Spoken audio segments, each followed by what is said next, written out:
Hello everyone, आज है 2 जुलाई और आज इस वीडियो में हम बात करने जा रहे हैं रिलायंस पावर के बारे में।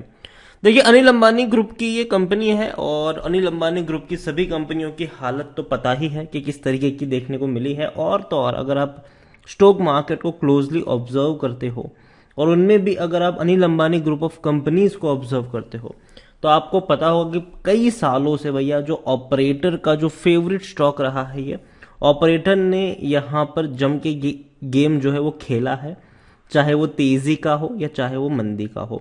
वीडियो में डिस्कस करेंगे इस कंपनी के बारे में, रिलायंस पावर के बारे में, कि चल क्या रहा है, मौके हैं कि नहीं या धोखे हैं। वीडियो को शुरू करो उससे पहले अगर आपने अभी तक चैनल को सब्सक्राइब नहीं किया है तो प्लीज अभी इसे सब्सक्राइब कर लीजिए, क्योंकि आगे भी बहुत सारे वीडियोस हैं जो आपको काफी ज्यादा हेल्प करेंगे। तो रिलायंस पावर ₹11.5 का ये शेयर है। एक महीने में अगर हम देखें तो पिछले एक महीने में रिलायंस पावर में 13% से भी ज्यादा की गिरावट है। 14 से ये लगातार टूट गया था ये।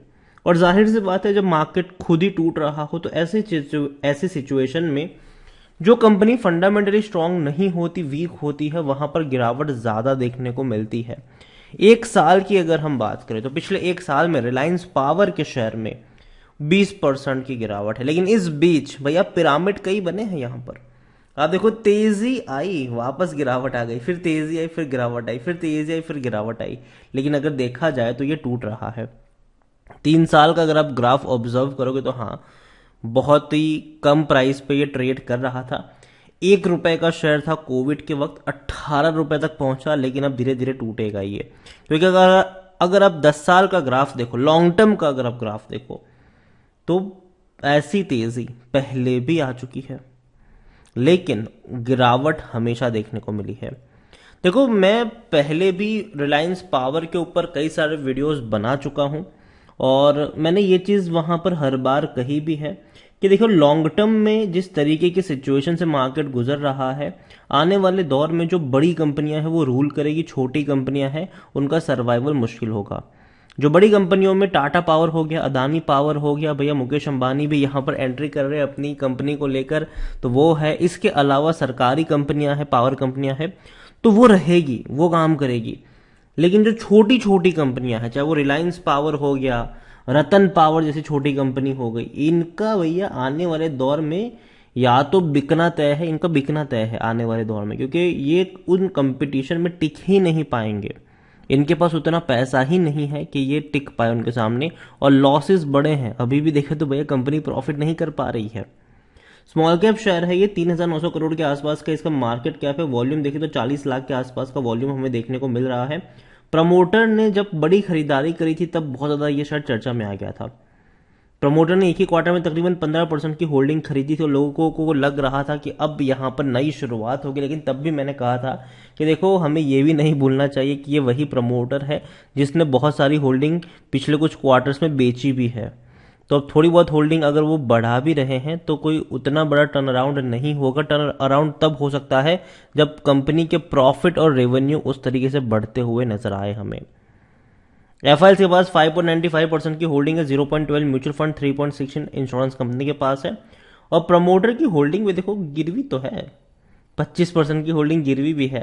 रिलायंस पावर को लेकर अगर हम देखें तो रिलायंस पावर में according to Moneycontrol user 8% लोग कह रहे कि बेचो, 92% लोग कह रहे खरीदो। अगेन मेरी बाइंग की रिकमेंडेशन नहीं है यहाँ पर, नहीं है, क्योंकि मैं मानता हूं कि लॉन्ग टर्म का ये खिलाड़ी नहीं है।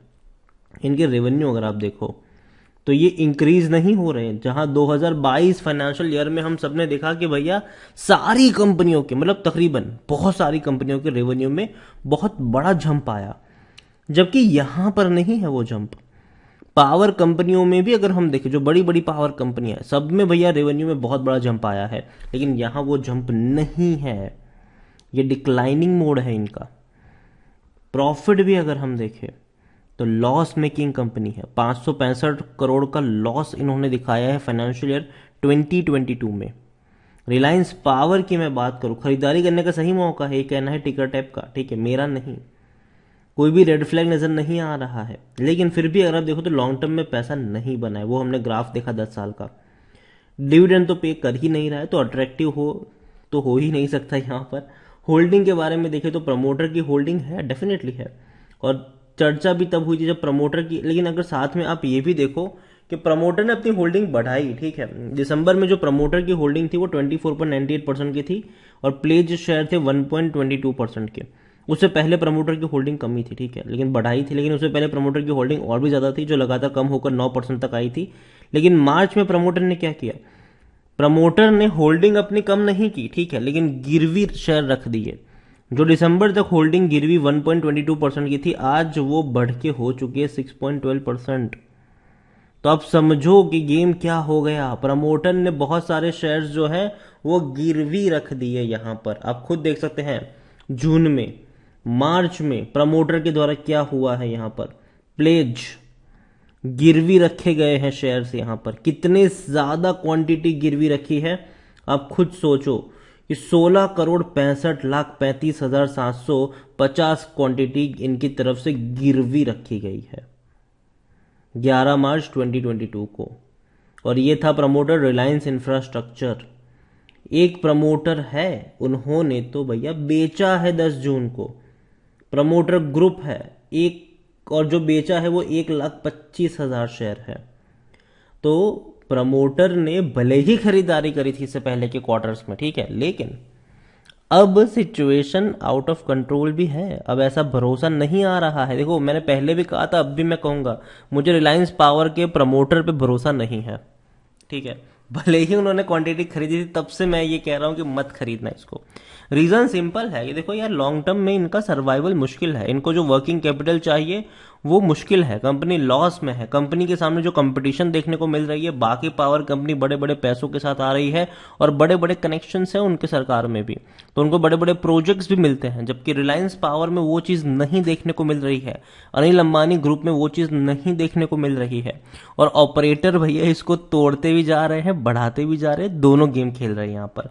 तो अभी के लिए मैं इतना ही कहूंगा रिलायंस पावर को लेकर कि देखो, जल्दबाजी मत करना खरीदारी के लिए, क्योंकि अभी भी पोटेंशियल नजर नहीं आ रहा है। लॉन्ग टर्म का जो चार्ट होगा वो डिक्लाइनिंग मोड वाला हो सकता है इसका, और कंपनी लॉस में है। कंपनी लॉस में है। यहाँ पर प्रमोटर जो है वो शेयर बेच तो नहीं रहे लेकिन गिरवी रख रहे हैं, तो अगेन वो भी अच्छे संकेत नहीं है।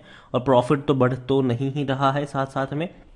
और यही कहूंगा कि अभी तो भैया मुकेश अंबानी की एंट्री बाकी है इस पिक्चर में, तो देखते हैं क्या होता है उनका आने वाले दिनों में। लेकिन अभी के लिए छोटी मोटी तेजी और गिरावट चाहे कितनी भी आ जाए, जब तक लॉन्ग टर्म का व्यू इसका सही नहीं होता है, जब तक कंपनी का लॉन्ग टर्म का या प्रमोटर की तरफ से चीज़ें सही नहीं होती, तब तक मैं कहूँगा कि अवॉइड करेंगे तो फायदे में रहेंगे।